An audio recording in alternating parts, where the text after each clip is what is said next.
অনেকে মনে করে যে মানে এটা মানে পিসাব করলো, পিসাবের কোনো ফাংশন না, কোরআন হাদিস শরীফের কথা আমরা বলি না।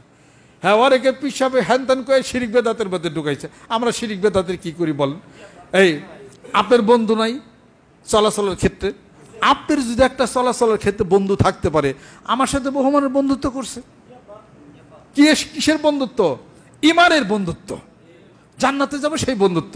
নামাজ রোজা জিকির আজকার কথাবার্তা বলি, এই এরপরে আমরা এইভাবে চলি, জিকির আজকার করি। হ্যাঁ, আর এখানে কি কোনো হয়, কোনো গান বাজনা হয়, কোনো সেজদা হয়, কোনো শিরিক বেদাত কিছু হয় না। লক্ষ লক্ষ লোক আসতেছে, যারা কোনো এক সময় ভিডিও হয়তো মাথায় টুপি দিতেন, এখন তাদের জীবনের অনেক পরিবর্তন হয়েছে।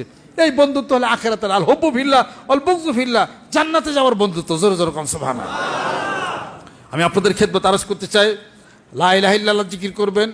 কিছু কিছু হালে কিছু মৌলবী বাংলাদেশের বুকে, কোন বিশ্ববিদ্যালয়ের ছাত্র আমি জানি না, তারা কিছু তাফসীরুল কোরআন মাহফিলের মধ্যে তারা ইল্লাল্লাহ জিকিরের তারা বিরোধিতা শুরু করছে। কথা লক্ষ্য করছেন? এটার উত্তর খুব তাড়াতাড়ি পাবেন, ফেসবুকের মধ্যে পাবেন। আশরাফ আলী থানভী রহমতুল্লাহ জিকির করেছেন, এবং হাজী আব্দুল মহাজের মক্কি রহমতুল্লাহ, আপনার বসুন্ধরা শায়েখ রহমানের ওখানে যান নয় মাদ্রাসায়, এখনো তো লা ইলাহা ইল্লাল্লাহ ইল্লাল্লাহ জিকির। এটার ব্যাখ্যাটা কি? এটা মাদ্রাসায় পড়ে নাই যারা, তারা কোনোদিন এটা বুঝবে না। সাধারণ মানুষকে বোঝানো হচ্ছে ইল্লাল্লাহ মানে আল্লাহ ছাড়া, ইল্লাল্লাহ মানে আল্লাহ ছাড়া। এই মৌলবী, ইল্লাল্লাহ ছাড়া মানে আল্লাহ, আল্লাহ বলছি কি? ইল্লাল্লাহ মানে কি? ইল্লাল্লাহ মানে হলো আল্লাহ আছে, নফি নফি আসবাত। আচ্ছা, যদি তাই হয়ে থাকে, ইল্লাল্লাহর অর্থ আপনি কোন? আমি বলি, অমা খালাকতুল জিন্না ওয়াল ইনসা ইল্লা লিয়াবুদুন। এটার অর্থ কোন? এটার অর্থ ইল্লা যদি ছাড়া হয়, তাহলে এটার অর্থ কি করবেন?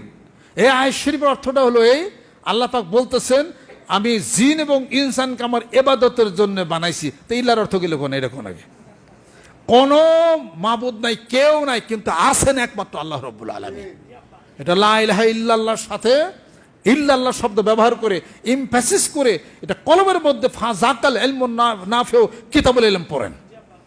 ওরা পড়ছে কত নম্বর আল্লাহ খোদাই জানে।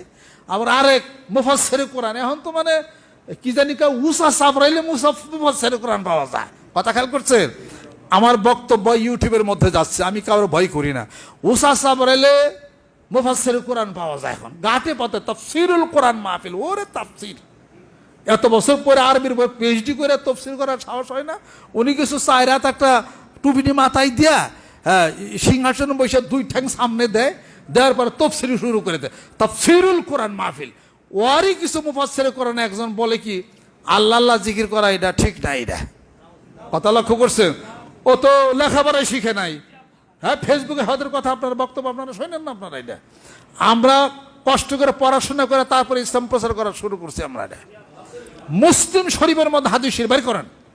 যারা খালি আহলে হাদিস কয়, ওরা কয়টা হাদিস পড়ছে? ওটা আমার একটা বক্তব্য যাবে আহলে হাদিস বনাম আহলে হাদিস, আপনারা চোখ রাখবেন ফেসবুকের মধ্যে, ওটা সব উত্তর আমি দিয়ে দেবো। মুসলিম শরীফের মধ্যে আসছে, আল্লাহ নবী সাল্লাল্লাহু আলাইহি সাল্লাম বলেন, একজন মানুষ যখন আল্লাহ আল্লাহ জিকির করবে, আল্লাহ আল্লাহ বলবে, তখনই কিয়ামত হবে না। মুসলিম শরীফ। তাহলে আল্লাহ আল্লাহ জিকির করা যাবে না কোন জায়গা থেকে? ঘটনাটা কি শোনেন। তিরমিজি শরীফের মধ্যে, কোরআন শরীফ আনেন এখন বাইর করে দিন, কোরআন শরীফ আনেন এখন বাইর করে দিন। তিরমিজি শরীফের মধ্যে আবু হুরায়রা রাদিয়াল্লাহু তাআলা থেকে একটা হাদিস শরীফ মারফুই আছে। তিনি বলেন, যেই ব্যক্তি কোরআনুল কারীমের একটা অক্ষর যে পাঠ করলো, একটা সওয়াব পাবে। কোরআনুল কারীমে একটা সওয়াব 10টা সওয়াবের সমান। যেরকম সুবহানাল্লাহ। আমি বলি না, আল্লাহ নবী সাল্লাল্লাহু আলাইহি ওয়াসাল্লাম বলতেছেন, আমি বলি না যে আলিফ লাম মিম একটা অক্ষর, বরং আলিফ একটা অক্ষর, লাম একটা অক্ষর, মিম একটা অক্ষর। তাহলে কয়টা হলো? 3টা। তাহলে 3 10 30টা। তাহলে আলাদা আলাদা অক্ষরের শব্দের অক্ষরের সওয়াব বর্ণনা করা আছে। অতএব আল্লাহ লিখতে কয়টা অক্ষর? আলিফ লাম লাম হা 4টা। তাহলে আলাদা আলাদা অক্ষরের আলাদা আলাদা সওয়াব আছে। আল্লাহ যখন বলবে, একবার আল্লাহ বললে 40টা নেকি পাবে। আল্লাহর অর্থ কোন? পারেননি কেউ? বাস, আলিফ লামের অর্থ কোন? তা আলিফ লাম বললে 30 সওয়াব হবো, আল্লাহ বললে তোমার মত মুফাসসির কোরআন তোমার জ্ঞানে ধরছে সওয়াব হবে না। ব্যাককল তিরমিজি শরীফের মধ্যে ওগুলো লেখাপড়াও করে না। ওগুলা কিছু কোনো পার্টির কোনো ইন্ধন আছে। কথা খেয়াল করছেন?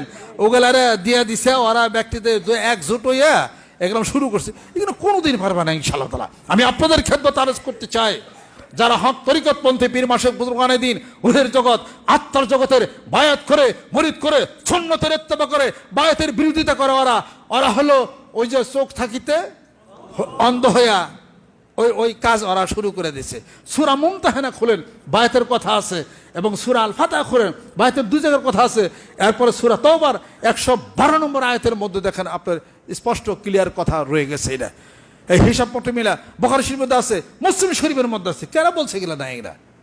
আমি আপনাদের খেদমত আরজ করতে চাই, যে লাইনের মানুষ ওই লাইনে সে কি করে চোখ মেলে।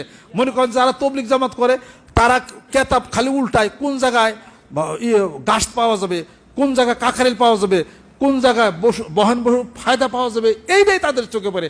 যারা পীরগিরির লাইনে ঘুরে তারা দেখা যায় কোন জায়গা মুরিদ হওয়া যাবে, কোন জায়গা পীরের কথা আছে, কোন জায়গা জিকিরের কথা আছে, ওরা খালি এইটাই ঘুরে। যারা নাকি আমাদের দেশে ইসলামী আন্দোলনের কথা বলে, ইসলামের রাজনীতির কথা বলে, ওরা খালি কোরআন শরীফ হাদিস শরীফ পৃষ্ঠা খালি উল্টায় যে কোন জায়গায় আন্দোলনের কথা আছে, কোন জায়গায় রাজনীতির কথা আছে। অগোচোখে কোনোদিন বায়াতের কথা পড়বো না। অতএব দুষ পীরেরও আছে, দুষ ওই দলেরও আছে, দুষ এই দলেরও আছে। অসব এই দোষের সমস্যার সমাধান হলো কোরআন হাদিস শরীফের মধ্যে সব কিছুর সমাগম আছে।